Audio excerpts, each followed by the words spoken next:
The next talk is titled The Cost of Maintaining Keys in Dynamic Groups with Applications to Multicast Encryption and Group Messaging.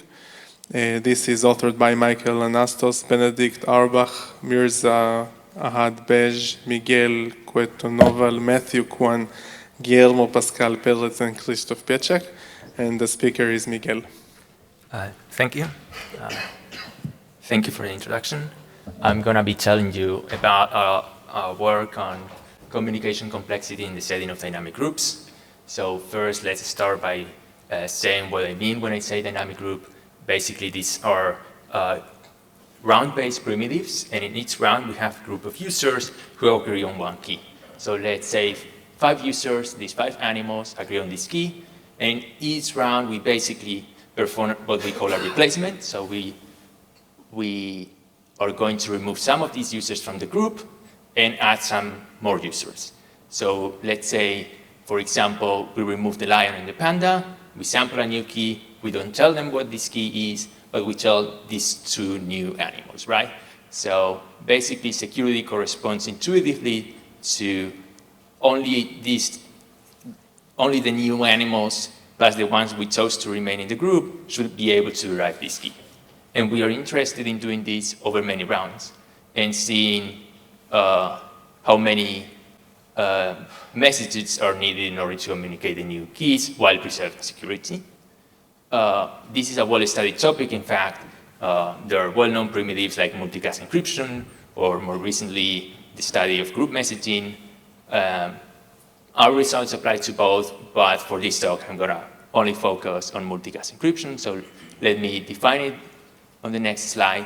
So basically, in multicast encryption, we have a central authority, which is in charge of sampling all of these new keys and in charge of all the communication necessary in order to tell the new parties that are added which the key is going to be, and also make sure that it tells those that were already group members in a way that makes sure that those that are being removed don't learn the new key.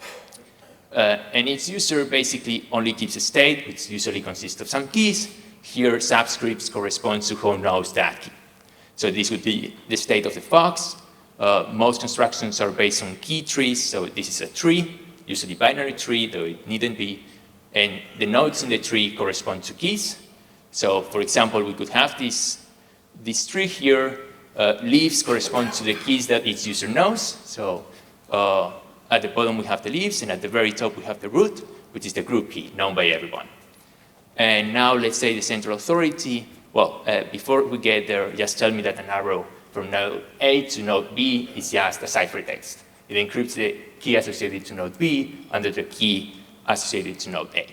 So if you know the ciphertext and the keys, at the bottom, you can always go upwards, basically. You can always follow the arrow. So for example, here the central authority samples 2 new keys, adds a new animal, and by not using any of the keys that were known to the panda is removed from the group. Well, this protocol, this LKH protocol, guarantees that if we want to remove the many users from a group and add the many per round, the cost per round is at most d times log n over d, up to an additive factor of t. So basically, this is the question we're looking at, this communication complexity. So basically, how many ciphertext the central authority has to send in every round in order to communicate these keys. And we are okay if in one round it sends a lot of ciphertext, but then it saves a lot in the coming rounds. So basically, we only care about the average after a good amount of rounds, basically. So as I told you before, just to have it on the slide, this is the upper bound. And let's look at the lower bounds now. So these lower bounds consider the case where only one party is being replaced per round. Already 20 years ago, Mitjans and Bambwani proved that the cost is at least logarithmic. This is a worst case bound because it shows that you can always find one user with that would induce that cost. A few years ago, this was improved and became an average case lower bound. And now we want to find lower bounds that are non-trivial. So of course, we are restricting ourselves to a setting where only very simple primitives are being used, like symmetric encryption, PRGs, and so on. One would have to pay a linear cost in the number of parties that are being added. But we want something that a bit more than that. And in this work, we basically proved a nearly optimal lower bound, and it's an average case bound because this refers to users removed being chosen just randomly in every round. For the rest of the talk, I just want to tell you how to prove this bound or a bit the intuition behind it.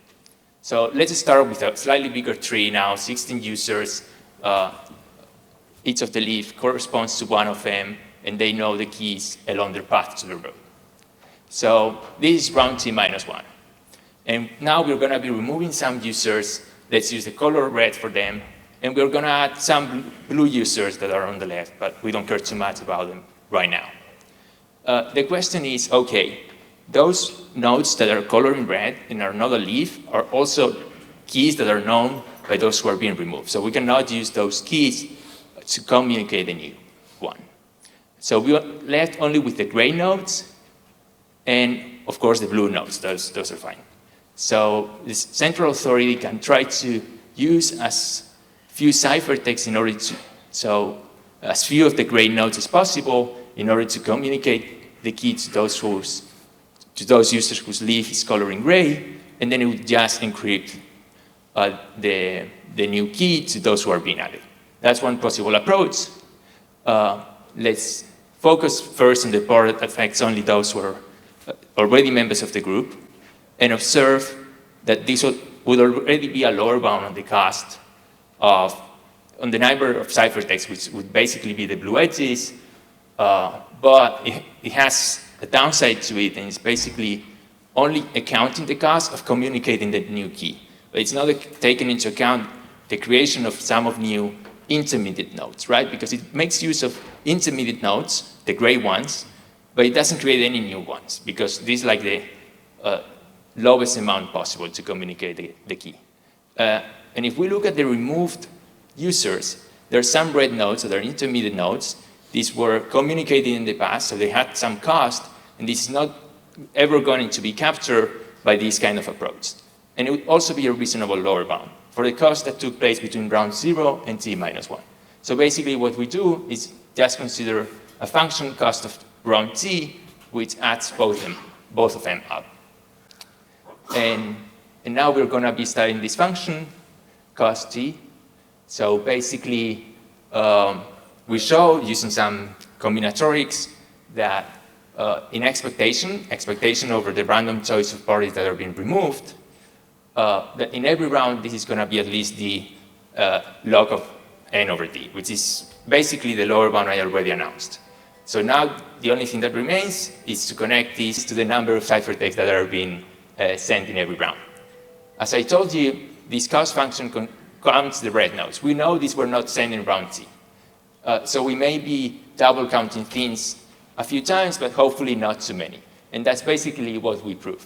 Up to a factor of 1/3, the sum of all the messages sent over T many rounds, so from the very beginning 0 to some T max, is basically up to that constant equal to the sum of the cost function from the beginning as well.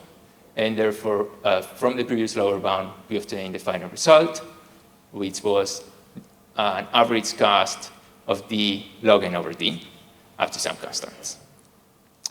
So with that, I just want to thank you and say that the paper is on ePrint if you want to check it out.